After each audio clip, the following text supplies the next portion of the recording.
Defina bien sus propósitos. ¿A qué viene? Definamos bien con qué intención venimos para no aguantar hambre de por gusto. ¿Qué les parece? Ah, Hoy quiero tocar un tema importante que va con, prácticamente es la primera parte. Dentro de 2 domingos predico la segunda parte, que es un cristianismo sin Cristo. Parece un poco paradójico, ¿no? Pero hay un cristianismo sin Cristo y hoy vamos a hablar de un cristianismo sin transformación. Lo tenemos, vamos a abrir nuestra Biblia en 2 Corintios 5:17.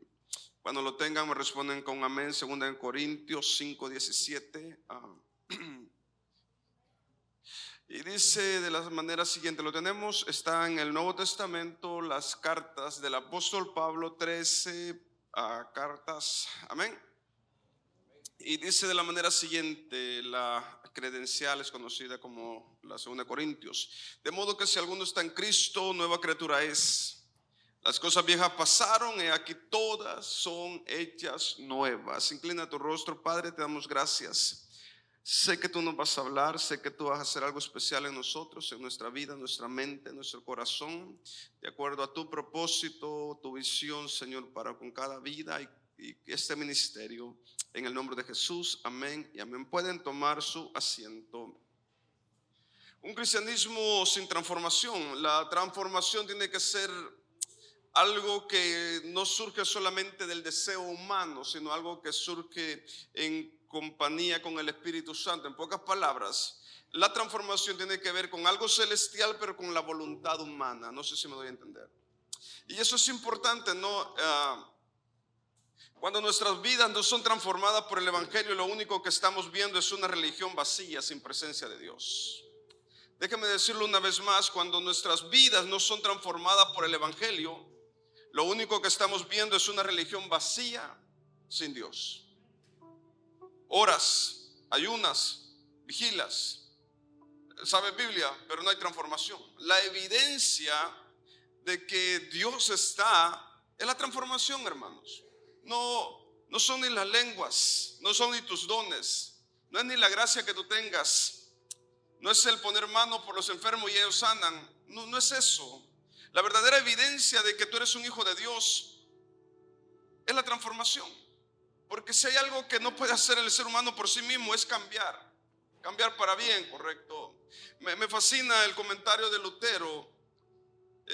Dice: yo no puedo hacer nada bueno, todo depende de Dios, y cuando considero que he hecho algo bueno, porque me doy cuenta que Dios intervino. Porque no hay nada que podemos hacer en esta vida bueno, pero lo que miramos bueno en nosotros es porque Dios intervino. O sea que la transformación tiene que estar alineada con Dios. Por eso en Marcos, usted se acuerda de la higuera.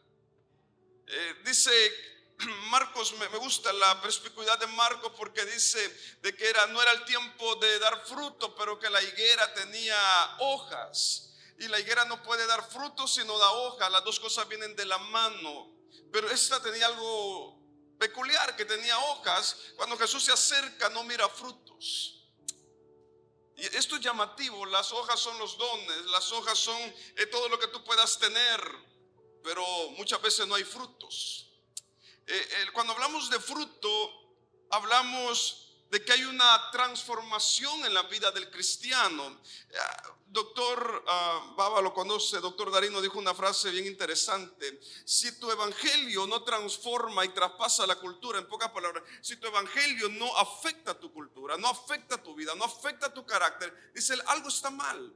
Algo está mal ahí. Y es una realidad. El evangelio tiene que trascender ante mi carácter, ante la cultura, ante la religión misma. El evangelio tiene que hacerse evidente. El apóstol Pablo dice: porque el evangelio es poder de Dios, correcto. Ahora bien, hermanos, el poder de Dios no se evidencia, vuelvo y repito, con poner mano por otras personas o traer una palabra de profecía. Demuéstrame el poder de Dios con tu vida. No me lo demuestres poniendo mano por los demás. Demuéstramelo con tu vida. Con que tú reflejes a Cristo en tu carácter, en tu forma de hablar, en tu forma de pensar, en tu forma de relacionarte, correcto. Eso es evidente y tiene que ser palpable en la vida del cristiano, correcto. No sé si me doy a entender. En pocas palabras, Jesús dijo, y yo creo que esto viene a colación cuando Jesús dijo aquella vez: Señor, pero en tu nombre echamos demonios, en tu nombre, porque había un cristianismo que se les enseñó que entre más demonios reprendían, eran salvos. Entre más cosas hacían para Dios, eran más santos. Y el Señor les dice: hey, yo no los conozco a ustedes, conozco de dónde procede el poder que tienen, pero sus frutos, quienes evidencian que quiénes son ustedes y quiénes soy yo, están lejos. En pocas palabras, tú puedes hacer panderetas en el altar, tú puedes hacer tantas cosas, promociones en el altar, pero eso no significa de que eres un hijo de Dios. Amén. Yo sé que esto es pesado, pero es una realidad. Ahora bien, Efesios 4:22 dice: en cuanto a la pasada manera de vivir, despojados del viejo hombre que está viciado conforme a los deseos engañosos. En pocas palabras, tiene que haber algo que ha muerto en mí, ¿correcto? Tiene que haber algo que en mí murió cuando yo vine a Cristo. Si tú analizas antes de venir a Cristo y te das cuenta que tu vida sigue siendo igual, es porque algo no está bien, es porque en la ecuación del arrepentimiento algo no cuadró, algo te faltó un elemento, ¿correcto? Cuando no miras que hay transformación en la vida, es porque la ecuación no estaba bien. Porque cuando Cristo viene en la vida del cristiano, lo primero que tiene que cambiar es tu vida, tu forma de pensar, tu forma de hablar, tu forma de ser, tu forma de comportarte, ¿correcto? El cristiano tiene que conocerse no por cómo alaba, sino por cómo vive. Amén o no amén.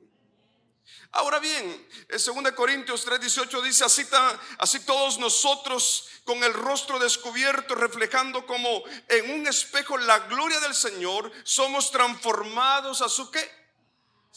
A su imagen o a su semejanza. En pocas palabras, ¿cómo yo voy a ser transformado a la imagen de Dios? Uno, hay ciertos elementos que tú ya lo sabes, de que lo practiques es otra cosa. Uno es la palabra de Dios. Tiene que haber una constante devoción o disciplina, llamémoslo disciplina, porque es una disciplina devocional en la palabra de Dios, ¿correcto? Segundo, tiene que haber una oración constante con Dios. No puede haber una transformación, es como que tú quieras cargar un teléfono sin conectarlo. No va a cargar. Trata de vivir tú como un verdadero cristiano sin tener estos elementos. Te aseguro que no va a funcionar. No va a funcionar. Y es imposible de que trates de arrancar un carro sin batería, ¿correcto? Es imposible que el cristiano dé frutos sin estar conectado con el cielo. Es imposible. Es imposible. Ahora bien, Hechos 8, versículo 13 dice: y aún Simón mismo, y este tipo me llamó la atención mucho, porque llegó a un punto donde el capítulo 8 da a entender de que esta persona miró los milagros en Samaria. Recordemos que capítulo 7, cuando muere Esteban, correcto, y de ahí surge lo que Dios hace muchas veces no tiene sentido, correcto, porque cuando Esteban muere surge el primer evangelista, que fue Felipe, y se levantó un avivamiento, correcto, en Samaria.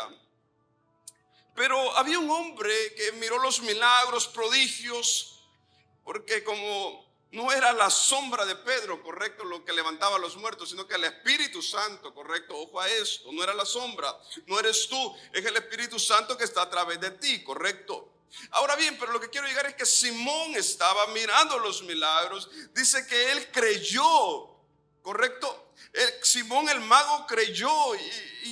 Y cuando detenemos en esa palabra creyó, pero te vas más adelante, por lo menos en el versículo 22 de Hechos, podemos ver algo muy interesante. Y quiero llevarte al capítulo 19 de Hechos, al capítulo 8, versículo 19 al 21, diciendo: dadme también a mí esta autoridad. La palabra autoridad es exousia, correcto, de manera que todo aquel sobre quien ponga mis manos reciba el Espíritu Santo. Primer punto, el poder no se lo tengo que pedir a un ser humano como yo, porque no procede de un ser limitado, ¿correcto? Ese poder, según Mateo capítulo 10, procede de Dios mismo, de Jesús mismo. Ahora, versículo 20. Entonces Pedro le dijo: que tu plata perezca contigo, porque pensaste que podías obtener el don de Dios con dinero. Creo que esto me llama la atención. La iglesia de Éfeso. Pablo pasó aproximadamente 3 años pastoreando la iglesia de Éfeso, ¿sabías?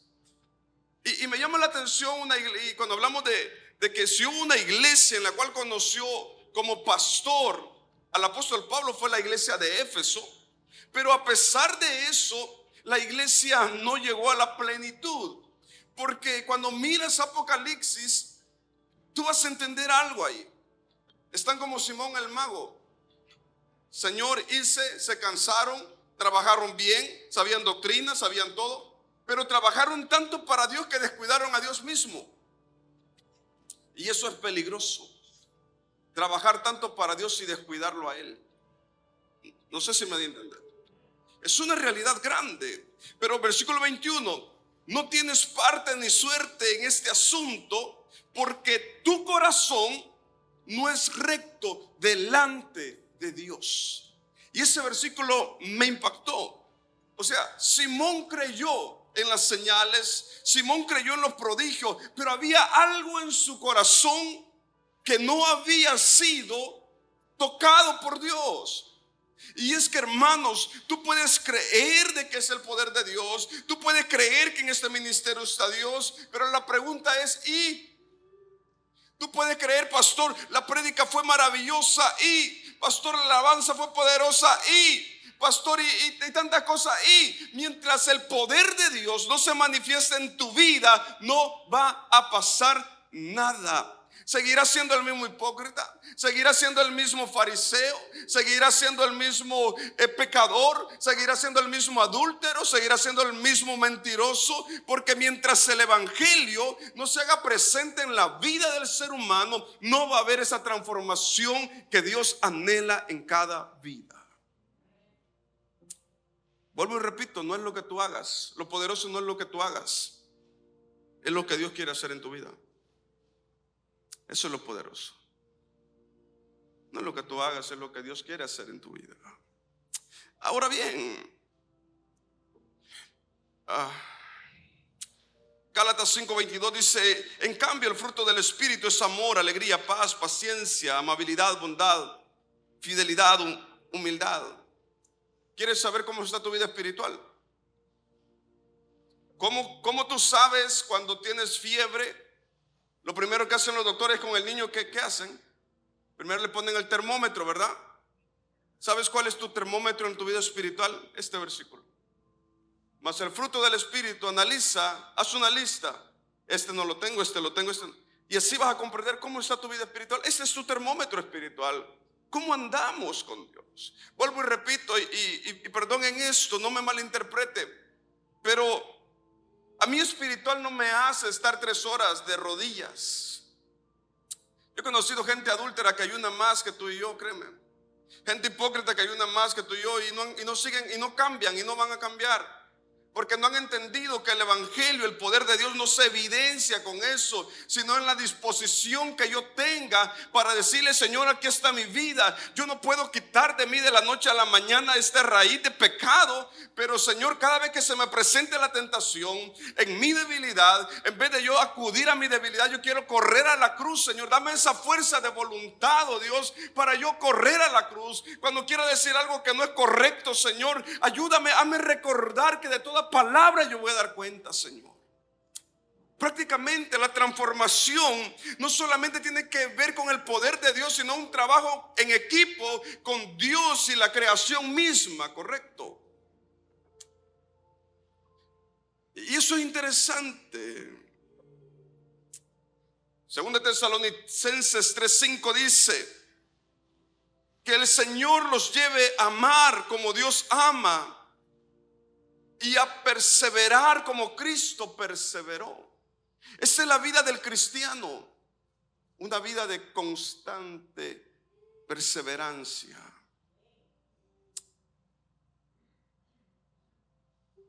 Hay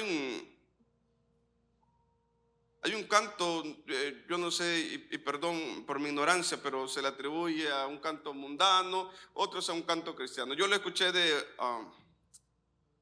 Francisco Orantes, que dice: ayúdame, Señor, te ruego, para llegar hasta el final. ¿No ves qué débil soy? Y es una realidad, correcto. Esa es la vida. Me encanta Marcos, parece capítulo 5 o 6, pero marca la pauta donde iban los discípulos a tales horas y dice que la marea les era contrario, pero ellos seguían remando. Y me encanta la palabra que dice que la marea les era contrario, pero ellos seguían remando. ¿Sabes por qué seguían remando ellos? Porque si dejaban de remar, la tormenta iba a venir, los iba a sorprender y ellos iban a morir. Y me encanta lo que dice Marcos, que ya sus brazos ya estaban cansados, pero seguían remando. Así es la vida de hoy en día. Aunque estés cansado, sigue remando, no te queda de otra, hermano. Sigue avanzando. No puedes ponerte una soga al cuello y decir hasta aquí prefiero. No puedes elegir las batallas, pero puedes elegir cómo vas a terminar la vida. Valientemente. Y en aquel día, como Lázaro, Señor, Lázaro el pobre con la parábola del rico: Señor, yo no tuve riquezas, pero te creí hasta el final. Y créeme que ahí va a estar Rosa Cuchínico. Así como estuvo Abraham, le creyó a Dios. Rosita le creyó a Dios. Ramiro le creyó a Dios. Porque Dios no va a responder a tu necesidad, Dios va a responder a tu fe. Si tú me preguntas si podemos hacer muchas preguntas teológicas, ¿por qué Dios permite tantas cosas? Y podemos hablar de la teodicea de Dios. Lo que yo te puedo decir es que Dios está formando un carácter en tu vida. Creo que el peor error que podemos hacer es pensar de que no tenemos áreas en las cuales ser transformados. Ahí, como dice el escritor, enseñando para cambiar vidas, ahí estás listo para morir. Dios nos llama a un continuo arrepentimiento y transformación. La verdad de las cosas es que necesitamos volver a preocuparnos de cómo está nuestra vida espiritual, porque dice el escritor de Romanos: no nos amoldemos a este mundo. ¿Saben que esa palabra a mí me preocupa? No se amolden al mundo, no se acomoden al mundo, no pierdan de vista el enfoque. Hay un versículo y un canto también dice que en este mundo somos peregrinos y pasajeros. O sea que aquí no está nuestra ciudadanía, hermano. Déjame decirte que si no tienes la ciudadanía de USA, pero vas a tener la ciudadanía del cielo allá. Esa está segura, hermano. El único requisito para tener esa ciudadanía del cielo que trasciende y traspasa toda frontera es tener a Cristo en el corazón. Pastor, solo eso. Sí, hermano, tener a Cristo en el corazón. Tal vez dirá: pastor, yo lo tengo, pero déjame decirte algo más. La evidencia de tener a Cristo en tu corazón es la transformación en la vida de cada uno de nosotros. Que mi hermano pueda ver a Cristo en mi vida, que mi esposa pueda ver a Cristo en mi vida, que mis hijos puedan ver a Cristo en mi vida. Esa es la evidencia de la ciudadanía celestial. Y en aquel día vas a decir: valió la pena haberme limitado por tantas cosas, valió la pena haber sufrido por el evangelio, valió la pena seguir adelante aunque mi mente decía que ya no más, y aunque mi fuerza ya no quería, valió la pena seguir avanzando. Y aunque nunca escuché una palabra de fortaleza, iba a la escritura para tomar fortaleza y Él fue mi sustento. Valió la pena, porque en aquel día se te dará tu ciudadanía. Efesios dice: porque tenemos una garantía a Rabón. ¿Quiénes tienen esa garantía? Esa garantía es el Espíritu Santo que tenemos hoy en día, correcto. Esa garantía de que un día vamos a estar con Dios, pero mientras tanto hay que seguir la transformación. Dice la escritura: el que sea santo, santifíquese más. ¿Sabe qué significa santificarse más? Apártese más para Dios. Conságrese más para Dios. Pastor, explíqueme esa palabra así. Si ves a un grupo de chismosos allá, tú en vez de ir allá, tú te vas a apartar, vas a dar la vuelta. ¿Por qué? Porque te estás apartando para Dios. Si alguien te llama a hacer algo, tú vas a decirle no. ¿Qué estás haciendo? Te estás santificando para Dios. Eso significa el que sea santo, santifíquese más. Es importante la transformación. En la salvación, Dios quiere y anhela salvarnos, pero no solo radica del cielo, también de la tierra. Y que nosotros hagamos un esfuerzo, hermanos, por hacer algo. Me acuerdo, yo he dicho esto muchas veces. Yo me creé con mucho temor al evangelio. Una vez dije una mala palabra. Creo que si analizamos las palabras que tan fuertes sean, desde mi cosmovisión, era una palabra que es la más fuerte que yo he dicho. Me sentí tan mal con Dios, agarré 10 veces y me pegué yo solo. Dije, nunca más voy a decir una mala palabra de ese tamaño, que es muy común hoy en día. Pasaron 20 años y nunca más le he dicho, porque dice la Escritura, porque debemos de cuidar una salvación tan grande.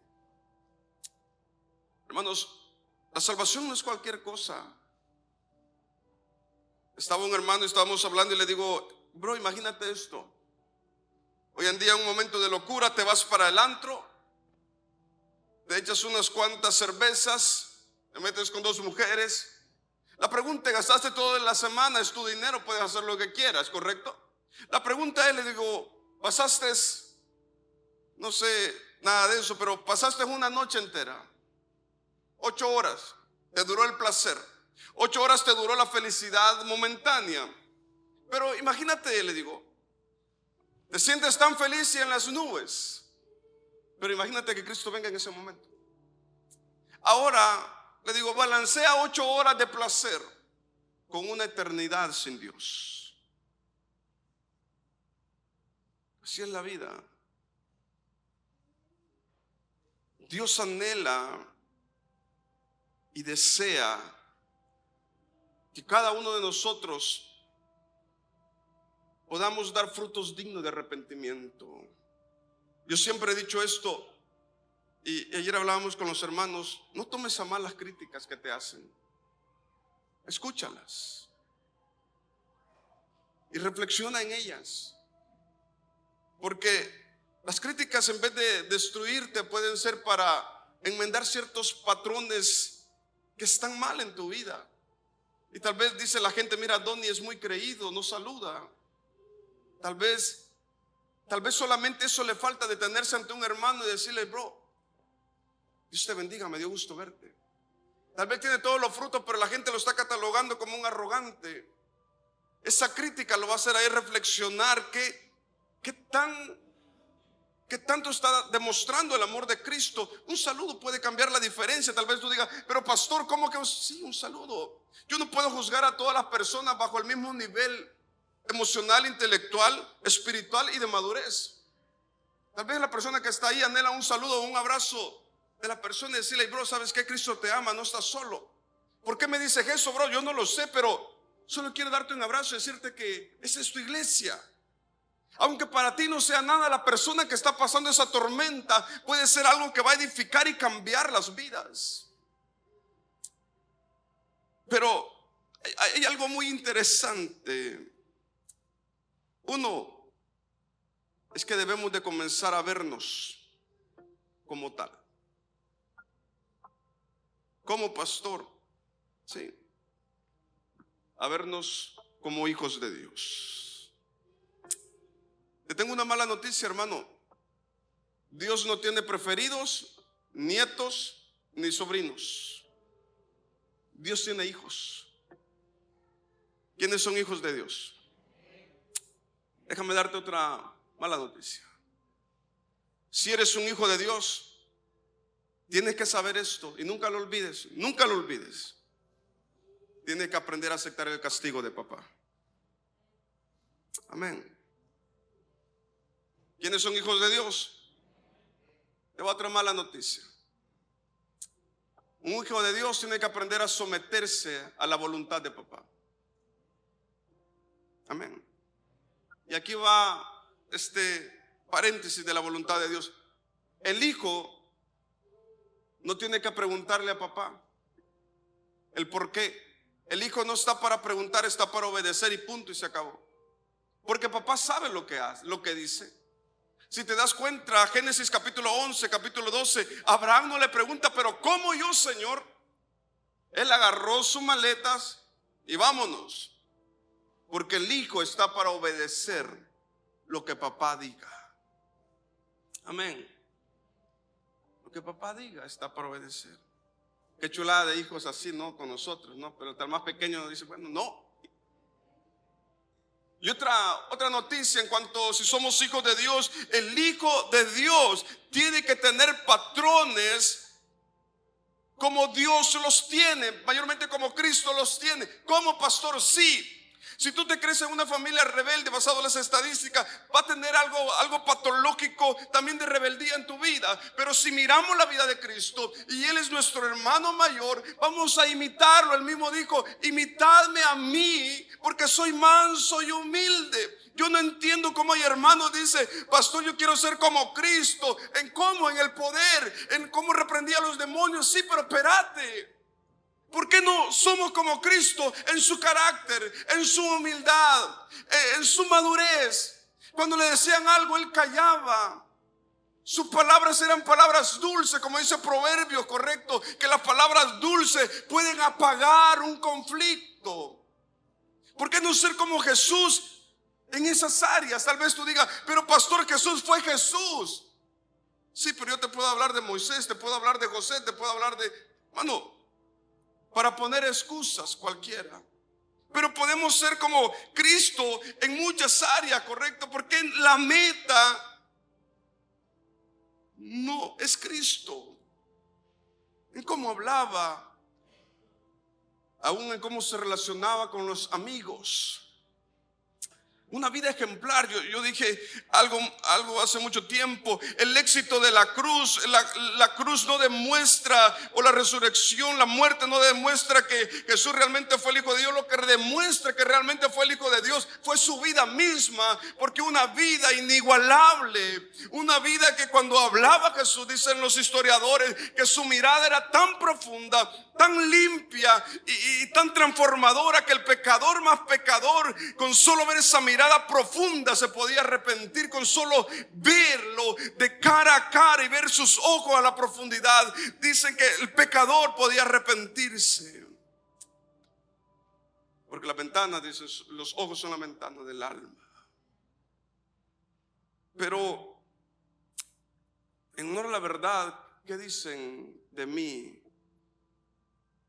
Miran a Cristo en mi vida, una transformación. Tal vez tú digas, pastor, a mí no me interesa lo que diga la gente, yo te tengo que decir algo y perdón, sí te tiene que interesar lo que diga la gente. Pastor, a mí la gente no me da de comer. No, pero sí te tiene que interesar lo que diga la gente de ti. Porque si no, estamos viviendo un evangelio en una falacia. Estás viviendo un evangelio a tu manera. Y no, sí tiene que interesar lo que diga la gente. Porque la gente puede ser el freno para reaccionar en cómo está mi vida espiritual. Si no me interesa cómo lo que la gente diga de mí, ¿para qué tengo que demostrarle a la gente que yo soy un hijo de Dios? Correcto. ¿Acaso no dice el apóstol Pablo que somos cartas abiertas al mundo? O sea, el apóstol Pablo se preocupaba por dar un buen testimonio a la gente. Si no me importa lo que diga la gente de mí, vivo a mi manera, hago las cosas a mi manera. Pero la Biblia dice no, tenemos que dar testimonio al mundo de quienes somos nosotros, correcto. Por eso dice transformados nuestra mente, nuestro corazón. No nos moldeemos a este mundo, dice la Escritura. Hermanos, el gran momento, la gran celebración, el acontecimiento más poderoso, más culminante, el más esperado, está a punto de acontecer. donde no se va a llenar 2 millones de almas, de personas en un estadio para ver a un mortal. Toda la humanidad, todos aquellos redimidos, todos aquellos que lloraron en el secreto, todos aquellos que se limitaron, todos aquellos que se negaron a sí mismos, todos aquellos que se preocuparon por vivir una vida en santidad, todos aquellos que le entregaron sus cargas a Dios. Estamos esperando ese momento glorioso cuando la final trompeta suene y Él venga por sus redimidos. Estamos a punto, hermano. El reloj está a punto de dar las 12 para que Cristo venga por su iglesia. Es momento de reflexionar en cómo está nuestra vida espiritual. Es momento de reflexionar. No qué estoy haciendo por mi prójimo, qué Dios está haciendo en mi vida. Porque, hermano, yo te quiero decir algo. Yo te quiero decir algo hoy. Lo digo con mucho temor y temblor. No te enfoques en servir. El primer paso, enfócate a sanar las heridas de tu corazón, a que Dios transforme tu vida. No te preocupes. Si el altar se queda vacío, déjalo. Lo más importante es tu alma. Lo más importante es mi alma. Dios quiere usarte, Dios anhela usarte. Pero primero preocúpate a que la gente vea en Cristo en nuestras vidas, ya que tu nombre esté escrito en el libro de la vida, porque si no, te dirá el Señor como la iglesia de Éfeso: hijo, trabajaste mucho, estoy orgulloso de ti, pero algo pasó, que descuidaste lo primordial, descuidaste tu amor, descuidaste mi relación contigo. O sea, dejaste de ir a la fuente de transformación. Qué lamentable va a ser ese día que tú te desveles por el ministerio, que tú te canses por el ministerio, que tú hagas todo lo que tengas que hacer humanamente hablándolo por el evangelio, y que en aquel día Dios te diga: Donny, yo no te conozco. Pero Señor, yo hice de todo en la iglesia. Señor, yo era el primero que estaba ahí. Perdón, Donny, pero yo no te conozco. Te preocupaste que todos te vieran, pero no te preocupaste de que yo te viera, Donny. Yo conozco tu vida, yo conozco tus acciones, yo conozco tu mente, tu pensamiento. Yo conozco por qué tú lo hacías, pero no lo hacías para mí, Donny. Qué lamentable va a ser en aquel día que el Señor te diga: si fuera por obra te salvaras, pero no es por obras. Yo no te veo, Donny. En el libro de la vida no te veo. Mi sello no está en tu vida. Yo no me encarné en tu vida, Donny. Qué lamentable va a ser aquel día. Y en aquel día vamos, como yo siempre he dicho, que todo lo que tú pensabas que es correcto y no lo has pasado por la escritura, te vas a dar cuenta que muchas veces era incorrecto. Qué lamentable va a ser ese día. Necesitamos volver a la cruz. Necesitamos volver al Calvario. Necesitamos volver a la vía dolorosa. Necesitamos volver al sacrificio. Necesitamos volver a la palabra que se haga rema en nuestras vidas. Necesitamos volver a las sendas antiguas, donde el evangelio tal vez no sea muy atractivo para muchos, y lo cual no importa. El evangelio nunca ha sido atractivo para el mundo. Aún Jesús dice que no encontraron gracia en él. Pero ¿sabes algo? El evangelio tiene poder para transformar. Él sigue transformando. Él sigue restaurando. Yo voy a pedir que te pongas sobre tus pies un momento.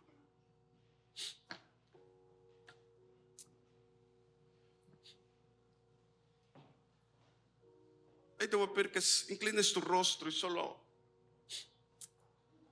le digas: Señor, examina mi vida, oh Dios. Salmo 139 dice: Señor, examíname y hazme conocer mi maldad. Señor, muéstranos en qué áreas estamos mal. ¿Qué área necesitamos, Señor, ser transformados a ti, oh Dios? Tal vez nos hemos preocupado por cosas terrenales, pero hemos descuidado, Señor, la seguridad de la salvación, Padre. Señor, ayúdanos a pensar como tú pensabas, a hablar como tú hablabas, a vivir como tú vivías, a vivir un continuo arrepentimiento y de transformación, oh Dios. Ayúdanos a hacer a tu imagen, Padre, como decía el apóstol Pablo, hasta llegar a la estatura del varón perfecto que eres tú, Señor. Esa es nuestra meta, Padre, como cristianos, como hijos tuyos, Señor. Hemos perdido el horizonte, Padre. Queremos volver, Señor, al blanco. Queremos volver a la raíz del evangelio, Padre. Que tú nos transformes cada día, Señor. Que tú te encarnes en nosotros cada día, Señor.